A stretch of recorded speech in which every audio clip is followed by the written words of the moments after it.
Oftentimes when we lose someone we love, people come around us and it is so great in the midst of the lowest days of our lives to be surrounded by people who really care. And people are generally really good to show up in those early days, those days in between the death and the funeral or the memorial service, and maybe for a few weeks after, maybe a month after. And then we sense that everybody's moved on, and maybe there begin to be only a few people who seem to remember.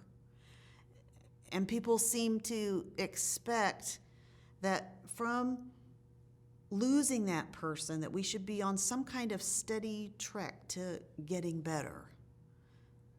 What people who haven't been through grief don't understand is so often in the midst of that loss, we feel so supported by others. And there can be like a burst of a sense of strength to get through it. But then things get really quiet. And everybody seems to disappear slowly, one by one. Maybe a few people remember. People go on with life and they stop asking about it. And that can really hurt, because the reality for the grieving person is that as the days go on, for a while it gets worse because the reality is just sinking in. And there's all of these experiencing of all of these firsts that we don't get to experience with that person. And all of the reminders just seem so relentless. And so for many people, it gets worse before it gets better. And just about the time we're getting to our lowest, that's when people really start to forget. And so we really have some options when that happens. One option is that we get really bitter and resentful toward people who aren't bringing it up anymore. And we have a sense of entitlement to everyone's attention and sympathy, and we keep a score on people. Maybe we don't write it down, but we know.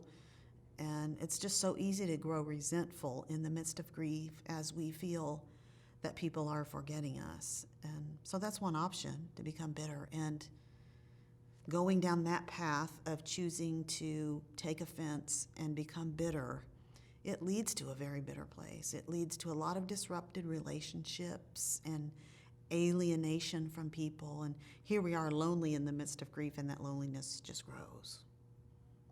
That's one pathway, but we certainly don't want to go down that one.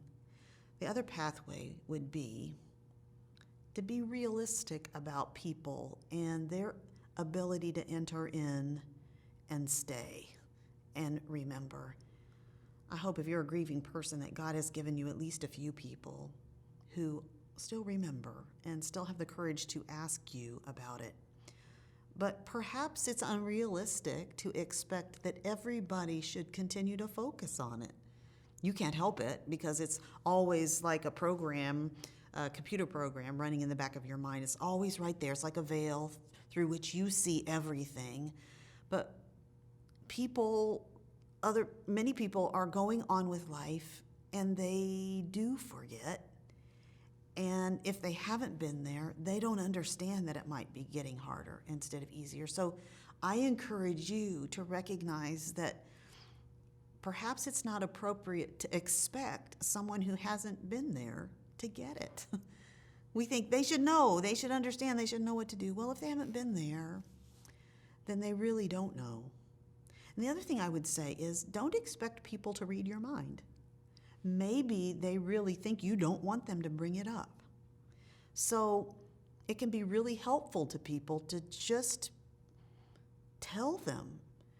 Maybe you write a letter 6 months down the road, 12 months down the road, and say, maybe you send it to all the people close to you, and you tell them, I just want to tell you guys where I am in my grief.